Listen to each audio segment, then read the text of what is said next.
It's the story that puts him in the children's Bible storybooks. I guess you could call it the main event of Daniel's life.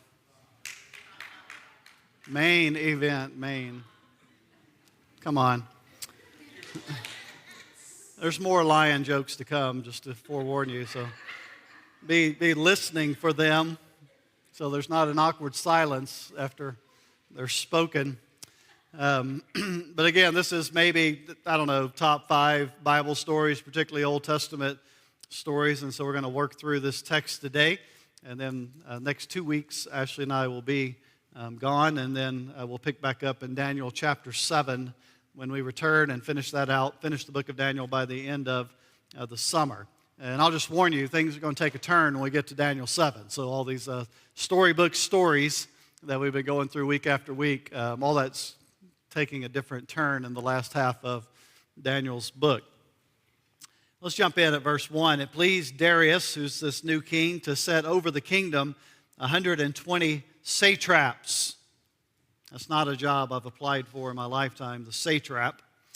To be throughout the whole kingdom, and over them 3 high officials, of whom Daniel was one, to whom these satraps should give account, so that the king might suffer no loss. When we jump into Daniel chapter 6, we have entered a time where there's a new empire.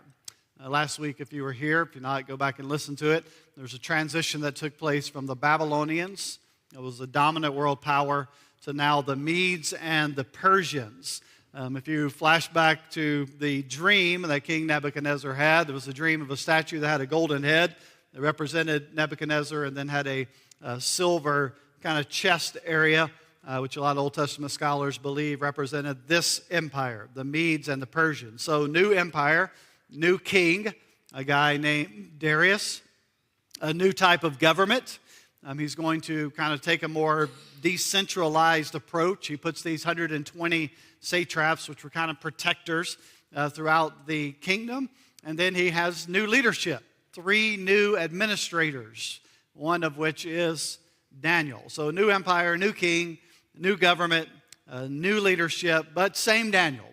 Daniel is 80 plus years old now, and he's been living as an exile since he was a teenager. He is in the kingdom, this now the kingdom of the Medes and the Persians, but he is not of the kingdom. In but not of. Verse 3.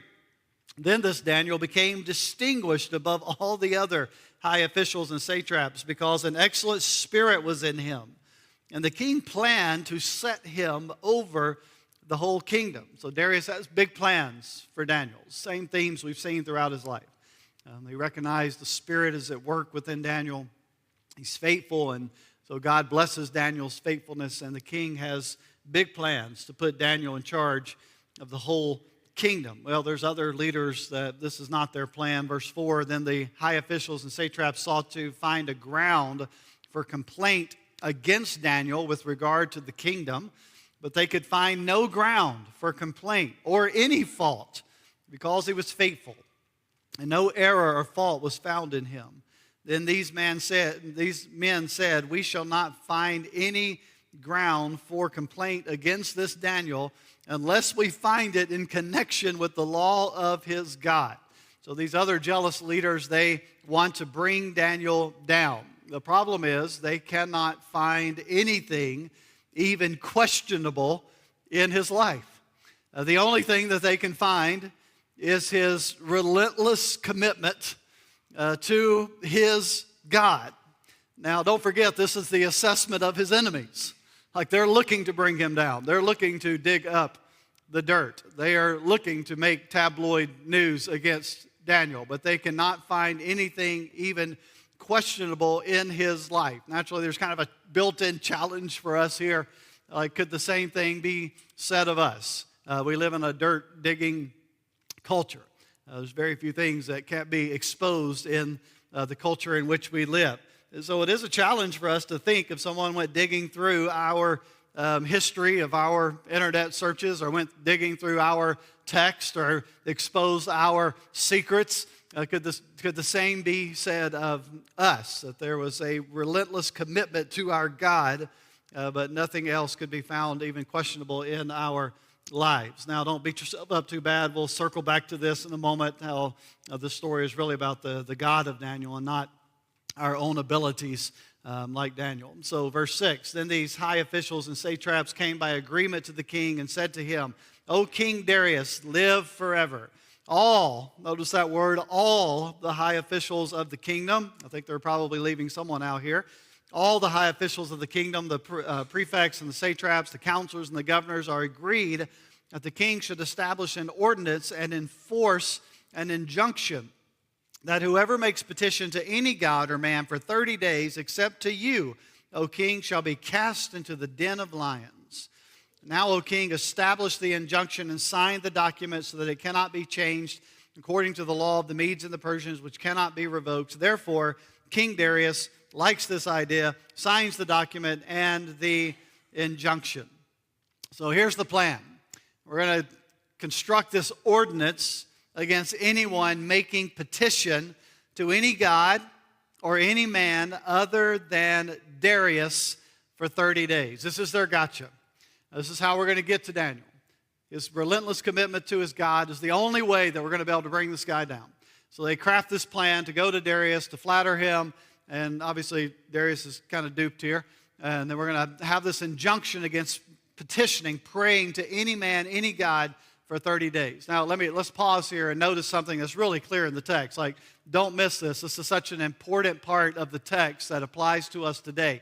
Notice that the punishment here for this crime, the thing that they're going to ask the king to do, which is just terrifying, is make the person that causes this infraction, that violates this petition, to spend an entire night with cats.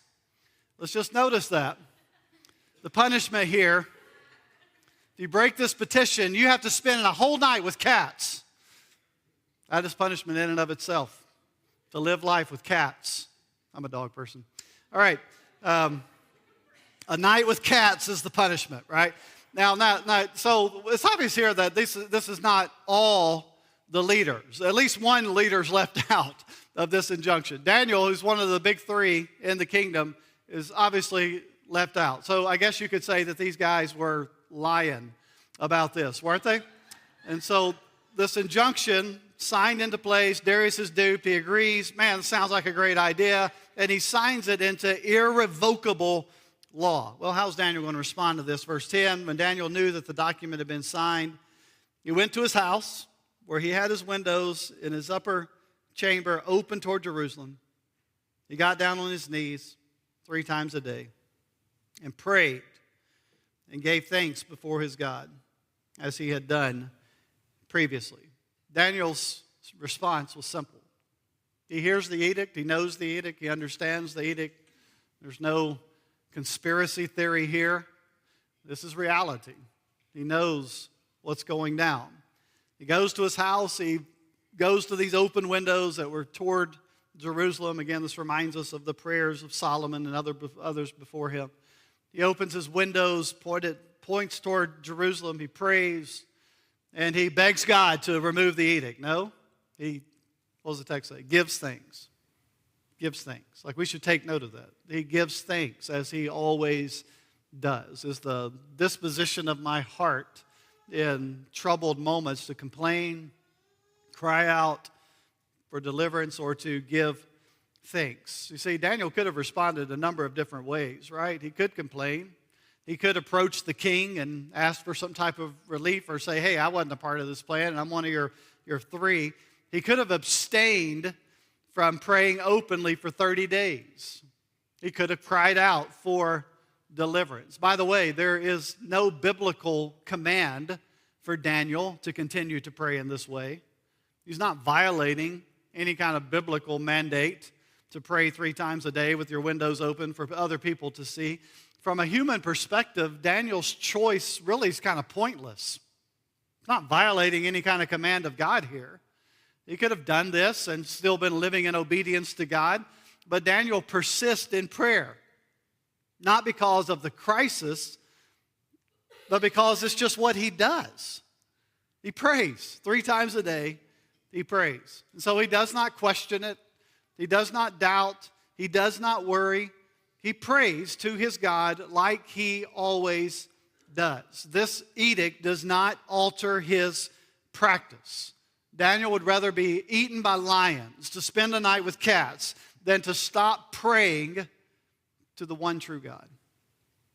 Well, the determined spies, they rat out Daniel, if you've heard the story. Daniel, they say, one of those exiles, like they always use those phrases. Daniel, one of those exiles that you brought over, right? There's a tone of kind of racial tension here. Daniel, one of those Jewish exiles, he paid no attention to your edict. He paid no attention to the law, Darius. He is still praying. You can almost see him with their binoculars, right? In the next building, looking, waiting, watching, like we know he's going to do it. Yep, there he is. Like, take note, get the iPhone out, film it, right? Take it to Darius. And that's what they do. He's still praying. Well, the king, man, he's stressed out. He stresses over the news. He seeks and try to find a way out of the injunction, but the law is irrevocable at this point, so there's no avail that he's looking for an out. He must fulfill his word. It's interesting note here that the most powerful king on earth, the most powerful king on earth of the most powerful kingdom on earth, has no power to save Daniel. His own words have been written into law. So the most powerful man of the most powerful kingdom on earth has no power to save Daniel. But Daniel's faith is not in a human ruler. Daniel's faith is not in a human king. Daniel's faith is not in a human leader. There's no human king, human ruler, human leader who's going to save Daniel in this moment. His faith is in a God who is more powerful than any human king. It is only God and God alone who can rescue Daniel. This is an important note for the church to hear during political season, during election time. There's no human king that can deliver. There's no human leader, president, who can bail out. Our faith and trust is in God. It is not in humans, no matter what label they wear. We need to be reminded of that. There's a God who is more powerful, who is in control, who is sovereign over the kingdoms of this world. And it's in that God that Daniel places his faith. He doesn't trust in Darius. He doesn't go to Darius. He doesn't put his hope in Darius. He puts his faith and trust in God and God alone. By the way, he was one of the three most powerful people in the kingdom. Daniel was. And yet his faith and trust is in not a human leader. His faith and trust is in God and God alone. I mean, what an applicable message for us in a season where there's so much political tension, so much this person, that person, this one's right, this one's wrong, got to make the better of got to make the better choice of two bad choices. Like, that's the season that we're in. And if we're not careful, we can buy into the lie that somehow our hope is in a human. It's not. And if it is, we're misguided as followers of Jesus. We have one king, and his name is Jesus. It is in that king that we put our faith and trust and hope. Verse 16, the story continues. Then the king commanded, Daniel was brought, he was cast into the den of lions. The king declared to Daniel, may your God, whom you serve, continually deliver you. Daniel was thrown in the den. May your God, whom you serve continually, which, by the way, is what got Daniel into this mess, that he continued to serve God, even when there was an edict to stop praying to him. May your God, Darius says, whom you serve continually, deliver you. King Darius is a prophet and he doesn't even know it. God will deliver him. God will deliver Daniel. Well, 17, the pit is sealed. A stone was brought, laid on the mouth of the den, and the king sealed it with his own signet, with the signet of his lords, that nothing might be changed concerning Daniel. Then the king went to his palace and spent the night fasting. No diversions were brought in. That's the idea of entertainment. And sleep fled from him. So this pit is sealed, and then Darius just has a miserable night. I mean, this is the king. He has everything at his fingertips. Doesn't want to eat. No food. Can't sleep because he's freaked out over Daniel, worried about Daniel. Like, no, spending the night watching Netflix, no TV, right? No entertainment. Nothing's happening in Darius' life. He's just miserable. The whole night in the palace, miserable. Meanwhile, back in the lion's den, verse 19, then at the break of day, the king arose and went in haste to the den of lions And he came near to the den where Daniel was. And he cried out in a tone of anguish. The king declared to Daniel, "O Daniel, servant of the living God, has your God, whom you serve continually, been able to deliver you from the lion?" So the king runs to the den, and in anguish, it says, and cries out to Daniel, "Did your God come through?" And we know he did. That's what, again, puts this story in the Bible storybooks. We were riding to church this morning. I told Levi, Daddy's talking about Daniel and the lion's den today. He's like, that's my favorite story. I'm like, is that your favorite story over David and Goliath? Yes, over David and Goliath.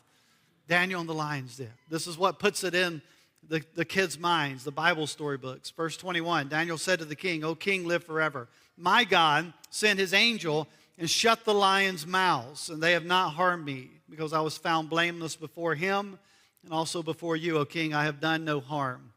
Then the king was exceedingly glad and commanded that Daniel be taken up out of the den. So Daniel was taken up out of the den, and no kind of harm was found on him, because he had trusted in his God. Similar back to the 3 Hebrews in the fiery furnace who are delivered out, and there's no harm, no even smell of smoke on their clothes. So Daniel is brought forth. He appears calm and untroubled through the night. Now, let's be honest. Like, that first few moments had to be a pretty harrowing experience for Daniel, right? Like, I'm thinking at least elevated blood pressure here if you're thrown into a den of ravenous beasts like lions. Instead of living in anguish, spending the night in anguish and troubled like the king, Daniel spent a more comfortable night in a pit filled with lions than Darius did in the palace. God came through. He sent his angel and shut the mouth of the lions, and no harm was done to Daniel. You ever thought, like, what did Daniel do all night? Like, maybe he spent the night reading between the lions. I don't know.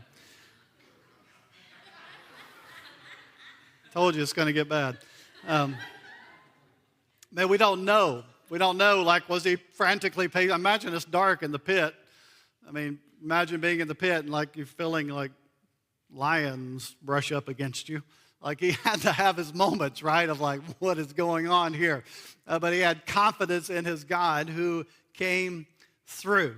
24, and let me just preface this verse with, like, this would have been very ancient Near Eastern culture custom. "And the king commanded, and those men who had maliciously accused Daniel," little play on words here in the Hebrew, that word malicious means to eat up, to eat something up, "who had maliciously accused Daniel were brought and cast into the den of lions."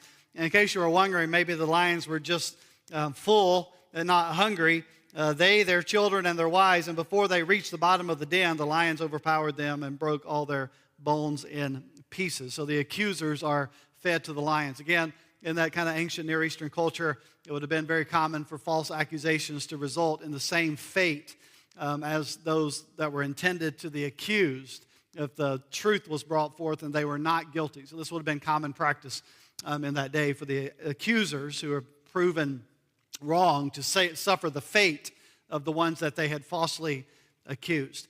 And so Darius offers this decree in 25. "Then King Darius wrote to all the peoples, nations, and languages that dwell in all the earth, peace be multiplied to you. I make a decree that in all my royal dominion people are to tremble and fear before the God of Daniel." And man, this decree reads like a sermon. Like I should just preach this thing from Darius. "For he is the living God, enduring forever. His kingdom shall never be destroyed, and his dominion shall be to the end. He delivers and rescues. He works signs and wonders in heaven and on earth. He who has saved Daniel from the power of the lion." So this Daniel prospered during the reign of Darius and the reign of Cyrus the Persian. So again, Darius' decree, and let me just make note again here. We said this back when we've talked about the other kings. Now, we do believe that potentially Nebuchadnezzar had an authentic relationship with God at the end of his life. Seems like there's a conversion that takes place or some type of heart shift takes place in Nebuchadnezzar in his final stages. But it had been very common for these pagan kings just to recognize Daniel's God as another God on the list. They were very polytheistic, believed in a lot of gods. And so this would have been a fairly common thing for Darius just to say, hey, he's another God on the list, give him tribute. But when you read these things, again, it almost reads like a sermon, like God is living and God is enduring and eternal, and He's global to all the peoples of all the nations. He is sovereign. He's faithful. He rescues. Like I could have just preached Darius's decree here this morning, right? He testifies to who God is. So this story reminds us of some things. Let me bring them to our attention today. It reminds us, I think, in the bigger context of the book of Daniel, that we have to be reminded that we live as exiles. And to live as exiles, exile living, means that we are living in the world in which God has placed us. We are living in the culture where God has placed us, but we are not of that culture. We are exiles living in that land, in our earthly kingdom. Daniel is an exile. He's an exile in a foreign land. Now, he's been here for 60 plus years at this time, but he is still in exile. Spiritually, we are exiles. We are spiritual exiles as a part of God's kingdom, living in a temporary land. And Daniel provides an example of what it looks like to live as an exile in a foreign land. And there's a couple of extremes that we have to avoid here. Notice that Daniel does not withdraw from the culture in which he lives. He doesn't separate himself from that culture. I mean, he's an appointed leader who has served faithfully for decades of time and multiple kings. He's one of the top 3 in the kingdom, with the king's aspirations to make him the most powerful person under the king in the whole kingdom. And so Daniel hasn't withdrawn from the kingdom. He is a faithful follower of God within his culture.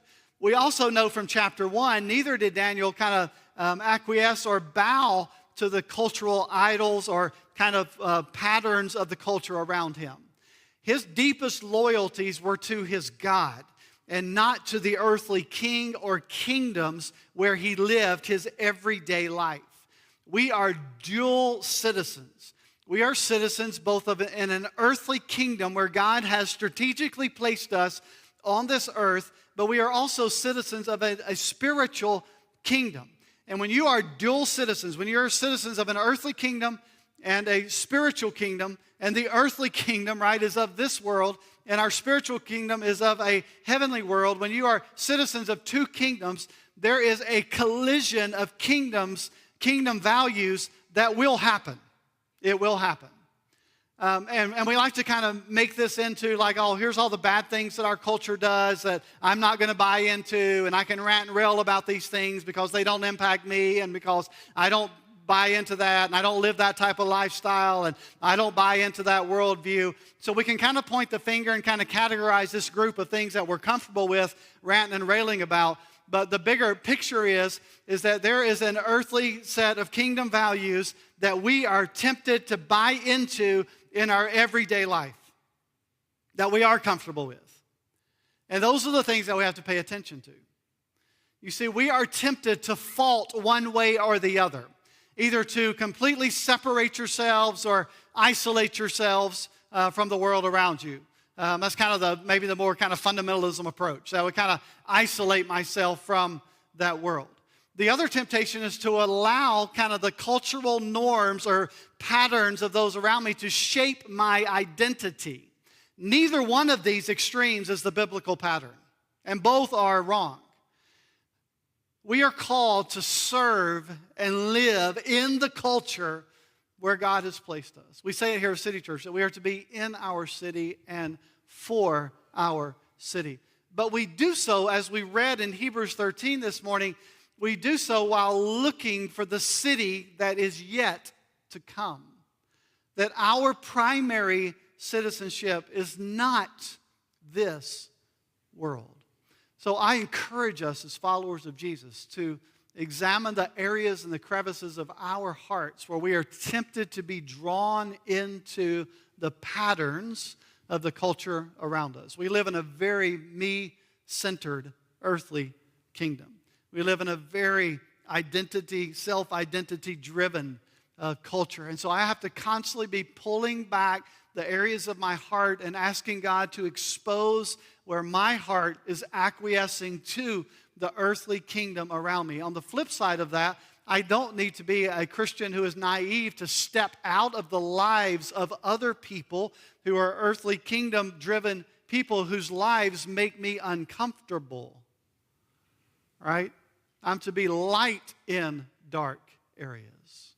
I'm to love with the love of Christ, even to those, Jesus goes so far to take this to enemy level, that we are to show the love of Christ to those around us. Not with this kind of, I'm holier than you and I'm removed from you and I'm going to kind of speak to you as if you're not in my inner circle, but loving people with the love of Christ. And so we have to expose our own hearts and not buy into the cultural patterns around us, and then we have to abstain from just withdrawing. Well, it's comfortable to withdraw, isn't it? To live in our own bubble, to live in our own world, to kind of, I'm going to protect my own. I'm not going to expose them to this or that. And so we have to be really wise through this process, to be able to love people with the love of Christ and speak gospel to people while also being able to cling tightly to the good news of the gospel. And so we're reminded of exile living in and not of, and it gets complicated and complex at times to figure out, but it's the pattern to which we are called as followers of Jesus who are still citizens of an earthly kingdom. And then we also need to be reminded from this story of Daniel about persistent prayer, that persistent prayer shapes our response during times of trouble and trial. That persistent prayer shapes how we respond in lion's den moments. Here's a question that I was haunted with this week as I kind of processed this text. If prayer were banned for 30 days, would it make any difference in my life? If prayer were banned for 30 days, would it make any difference in my life? A follow-up question to that.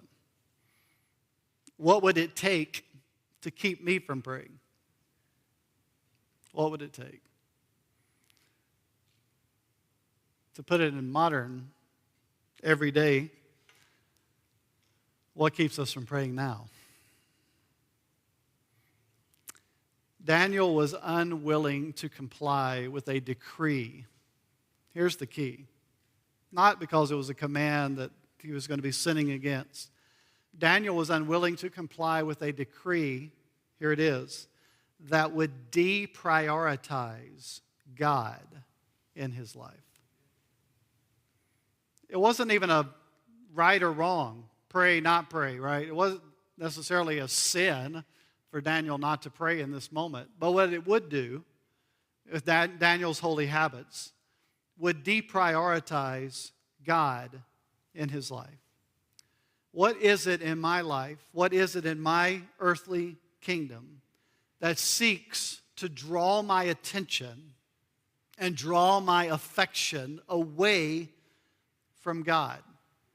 You see, my instinct, my reaction when trouble comes speaks to my spiritual habits, particularly my prayer life. See, I think there's probably some common reactions, and I've borrowed this from another guy that I've heard preach on this text one time. When trouble comes, we have a tendency to do a few things. One, panic, right? Oh my goodness, world's falling apart. Got to tell everybody. And some of you are more panic-prone people than others. But panic is a very common response when trouble comes. Another very common response when trouble comes is pride. I got this. I'm strong. I can handle this. So you may be more of a panic person. You may be more of a pride person. Another common pattern when trouble comes is kind of the self-preservation or the preemptive strike. Kind of this attitude of like, I'll harm you before you harm me. I'll get you before you get me. Or I'll get you back because you've done this to me. And so when trouble ensues, there's kind of that, I'm going to panic, I don't know what to do, I need to make the calls, I need to pull it together, my world's falling apart, hair's on fire moments. The other approach of, I've got this, I'm strong, I'm tough, I can handle everything approach, which kind of bullies God out of it too. And then the preemptive strike, which is kind of the, I'll get you before you get me, or I'll respond to you, the trouble, by issuing my own trouble in response. Daniel's response to when trouble comes which sets an example for us, is prayer. God's got this. He's got it. So instead of panicking, instead of pride, I got this, instead of the preemptive strike, I'll get you before you get me, that we are to have a posture of prayer. God's got this. And God can be trusted, and I can lean into Him, even in my most difficult time. So here's the point of this. That only happens if you have been persistent in prayer before the trouble comes. Because the persistence in prayer positions my heart for a more appropriate Christ-centered response when the trouble comes. We panic because we haven't been persistent in prayer prior to the trouble. That was a lot of P's in one sentence. We panic because we haven't been persistent in prayer prior to the trouble ensuing in our lives. And so we pray, positioning our hearts to be able to trust God when the trouble comes. And that's why this idea of prayer is primarily giving thanks and recognition to God. When I see how big God is, my trouble seems a lot more minimal. But I'm only going to see how big God is in my times of trouble when I've been already recognizing Him for who He is through a persistent pattern of prayer in my life. Does this make sense? All right, what about this one? And this is just, again, things we've been talking about weekly in our Daniel series. God often saves through trials and not from trials. God redeems and rescues through trials, not from trials. Just like with the fiery furnace episode, could God have extinguished the flame before the Hebrews were ever thrown in? Of course He could have. Could God have, before Daniel was ever thrown in the lion's den, could God have snuffed out the life of the lions? Well, yes.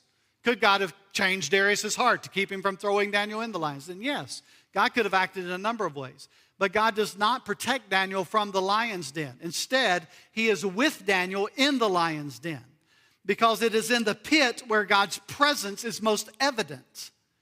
From a human point of view, Daniel faced this trial alone. No one went into the pit with him. But he was not alone, was he? He spent the night in the presence of God. What a story to tell after this thing is over. He spent the night in the presence of God. It is in our troubles where God's presence is often most evident. And the reason that is often the case is because if we're being honest with each other, we don't really need God when everything's going okay, do we? It is in our moments of trouble that it becomes more evident that how dependent we are upon God. And it is in our den of lions where God does His most transforming work. Like, how many of us can speak to this? It's in the troubles and trials and difficulties of life where God has done His deepest work in our hearts. Remember this morning, City Church, God is not committed to your comfort. God is not committed to your comfort. God is committed to your transformation. He is committed to your sanctification. He is committed to demonstrating His faithfulness to us and through us. God works through trials and not from trials. And then we always have to circle back to this in every story that we go through in the book of Daniel. Remember, God is the hero of the story. God is the hero of the story. It's not Daniel. God is the hero of the story. This story is not a cute hero story about courage that somehow makes its way into our Bible storybooks and reminds us to dare to be a Daniel. That's missing the point and the bigger picture of the Daniel story. In case you did not know this, hungry lions are ravenous. They are brutal. Watch the documentaries. Watch the movies. What was that one movie where those dudes trying to hunt those lions that killed all those people, and they show up in their cave and there's thousands of bones in there, hungry lions. They're ravenous creatures. They are gory. Daniel was facing a gruesome and gory fate for refusing to deprioritize God in his life. We don't turn this into a story about cute cats. Daniel was facing a gruesome reality, a gory outcome, but he was faithful. Why was he faithful? He wasn't faithful because he somehow thought he could muster up and fight a lion like, man, I've been working on my jiu-jitsu. Throw me in the den. I feel like I can take a lion. That's not Daniel's story, is it? Daniel was faithful because he trusted in a God who is faithful.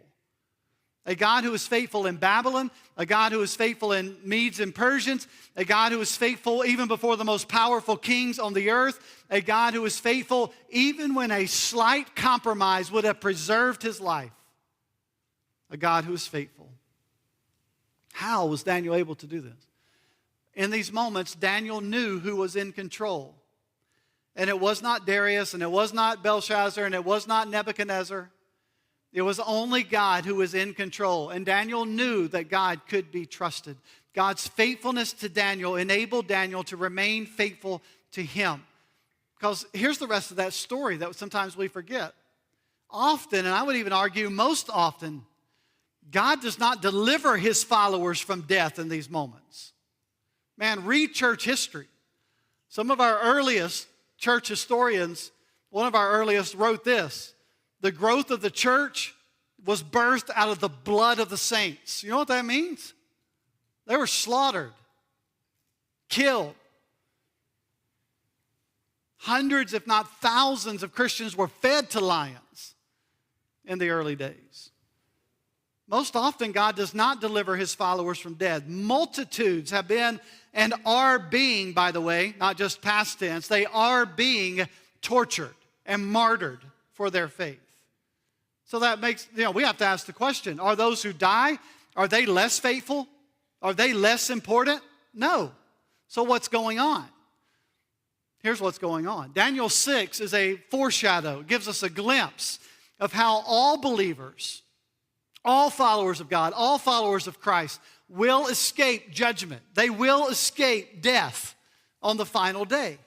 You see, Daniel endured the test of the lion's den, the text says, because God found him not guilty. Guess what? We will all escape God's judgment because in Christ, God finds us not guilty. Which is the heart of the gospel in the Daniel story. That here's our last point that we just have said it repeatedly and we'll keep saying it to the end of this thing. That Jesus is the greater Daniel. He's greater than Daniel. Like, maybe you picked up on it, maybe you didn't while the text was being read today, that this story kind of reflects the bigger redemptive story. Like, consider the comparison here of Jesus and Daniel. Both of them were framed, and they were framed by jealous leaders, and they were both brought before a ruler. Both rulers tried unsuccessfully to deliver them from their fate, right? Daniel, Darius, Jesus, like remember the whole, I'm washing my hands, Pilate, I'm washing my hands, this guy's not guilty. But in the end, they allowed the rules and the rule of the people to control the fate of the victim. Both of them were arrested while they were praying. Jesus in the garden, Daniel dragged out from his prayer chamber. Both were condemned to die. Both were sealed in a pit. But there's a huge difference between Jesus and Daniel. There's a huge difference. And it's why Jesus is greater than Daniel. You see, Daniel emerges without a scratch, and he is rescued from death. Jesus willingly dies before emerging from his pit to provide rescue. Daniel was rescued without dying. Jesus dies in order to provide rescue. And although he was innocent, Jesus suffered the fate of the guilty. There was no angel to comfort Jesus with the presence of God while he was in his pit. He was left in blackness alone and abandoned, suffering the fate of death that we, the guilty, deserved. You see, Jesus went into the mouth of death and hell, and he died on our behalf before being raised back to life to rescue not only Daniel, but to rescue all those who are a part of his redemptive family. And it is through his resurrection power that we face whatever lions, whatever troubles, whatever difficulties that life throws our way. Jesus emerged from the tomb of death, and he purchased acquittal, not only for himself, but for all those who will be joined to him in faith.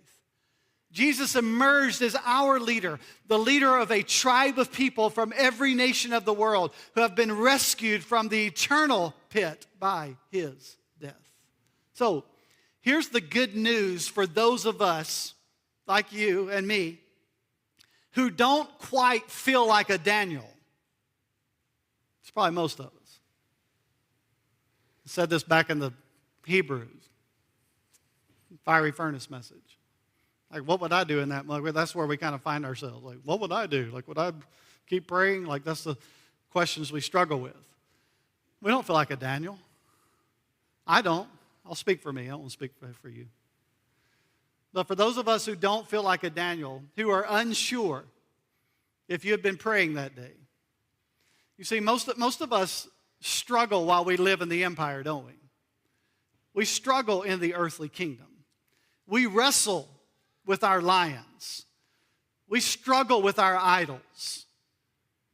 We wrestle with our secrets. Like, we do not want to be scrutinized. Like, even when I was talking about it, there's something in you that's like, man, I don't want that to happen to me. We don't want to be scrutinized because we're afraid of what dirt someone might drag up. But here's the gospel. Here's the good news. This deeply flawed, motley group that we call church, not just City Church, but all across the globe throughout history. This deeply flawed, motley group of people that we call church, we know our hearts, our secrets, our struggles.